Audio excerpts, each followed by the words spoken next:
Muy buenos días, profesora y compañeras. Mucho gusto. Mi nombre es Ulmar Naomi Chávez. Pertenezco al segundo año, sección F de la carrera de Derecho. A continuación le explicaré sobre la unidad 3, Derecho Contractual Romano. Tema 17. Idea del contrato en el pensamiento romano. Era el acuerdo de voluntades reconocido y sancionado por el derecho civil y destinado a producir obligaciones civiles. El acuerdo de voluntades entre dos personas no producía en el derecho romano plenos efectos jurídicos, ya que no daba lugar a acciones y excepciones. Elementos de los contratos. Los juristas romanos no construyeron una teoría del contrato, así pues el contrato no es sino una especie, pero la doctrina jurídica contemporánea, tomando como base las soluciones concretas que se encuentran en el corpus, deduce que eran elementos de los contratos. Elementos esenciales son aquellos sin cuya concurrencia el contrato no llega a tener existencia, razón por la cual se les llama también requisitos del contrato. Si alguno de ellos falta al contrato, no tendrá existencia legal. Entre estos hay que distinguir los que son esenciales a todos los contratos, como el consentimiento de las partes, el objeto y la causa, de aquellos que solo se exige para determinados contratos, como las palabras solemnes en la estipulación, las inscripciones en el contrato literis, la datio en el mutuo, entre otros. Elementos naturales son aquellos que normalmente acompañan a un contrato y contribuyen a caracterizarlo, pero pueden ser excluidos por las partes mediante una cláusula expresa. Por ejemplo, en la compraventa, la responsabilidad que le corresponde al vendedor por la evicción o por los vicios ocultos de la cosa vendida, que se considera implícitamente comprendida en el contrato, mientras las partes no dispongan lo contrario. Elementos accidentales son aquellos que dependen única y exclusivamente de la voluntad de las partes. ¿Quiénes pueden incluirlos en el contrato para modificar los efectos normales del mismo? Se les llama también modalidades, siendo las más frecuentes la condición, el término o plazo y el modus. La doctrina moderna señala además cómo elementos de validez son capacidad legal de las partes contratantes, ausencia de vicios del consentimiento, licitud en el objeto, motivo o fin, consentimiento manifestando en la forma que la ley establece. División de los contratos. Los contratos se clasifican en los siguientes grupos, atendiendo a su origen. Se dividen los contratos en contratos de derecho civil, iuris civilis, los que solo pueden celebrarse entre ciudadanos romanos, como la estipulación, el mutuo, los contratos literis y contratos de derecho de gentes, iuris gentium, los que pueden celebrarse entre ciudadanos y peregrinos o entre peregrinos entre sí, como los contratos consensuales de venta, arrendamiento, sociedad y mandato. Por el modo de formarse, es decir, por la manera como se perfeccionaba, se dividían en 4 grupos. Contratos verbales, verbis, se perfeccionaban mediante el empleo de palabras solemnes o sacramentales como la estipulación.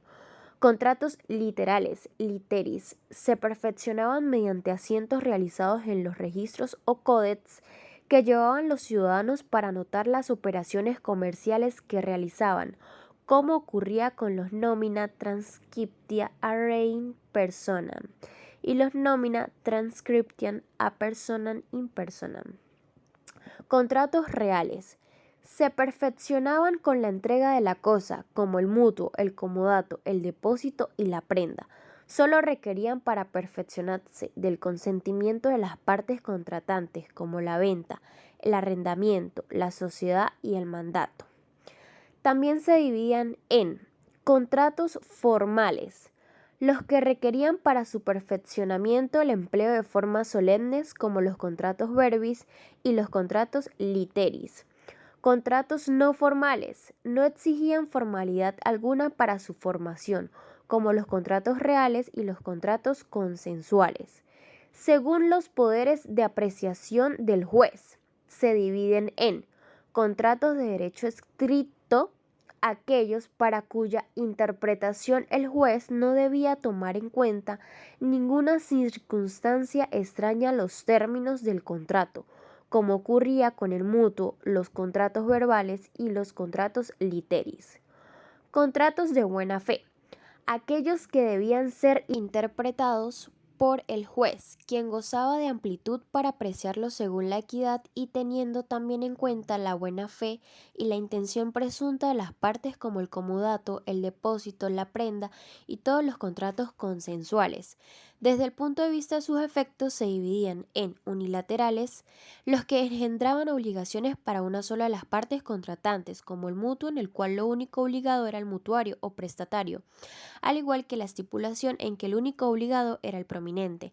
Bilaterales o sinalagmáticos eran los que engendraban obligaciones para todas las partes contratantes, como la venta y el arrendamiento. Entre los contratos sinalagmáticos, los intérpretes distinguieron los perfectos y los imperfectos. Sinalagmáticos perfectos eran los que desde el momento de su formación generaban obligaciones para todas las partes contratantes, como la venta, el arrendamiento, la sociedad. Sinalagmáticos imperfectos eran aquellos en los cuales al concluirse el contrato solo originaban obligaciones para una de las partes contratantes, pero que luego por circunstancias posteriores y eventuales podían nacer obligaciones para la otra parte, como ocurría en el comodato, el depósito o el mandato.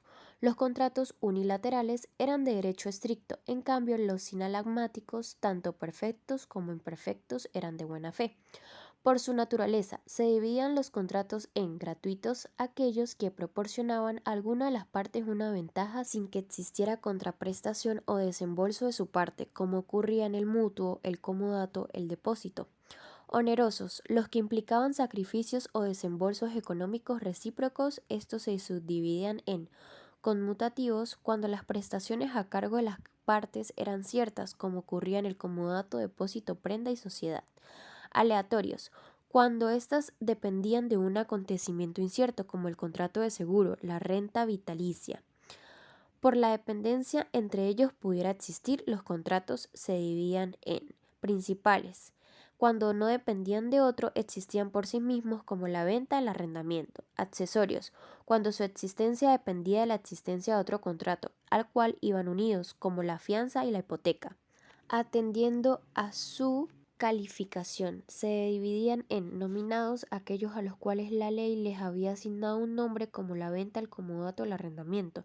Innominados eran aquellos a los cuales la ley no les había asignado como nombre alguno o denominación especial, pero que sin embargo podrían configurarse una de las cuatro actividades siguientes: do ut des, doy para que me des; do ut facia, doy para que hagas; facio ut des, hago para que des; facio ut facias, hago para que hagas.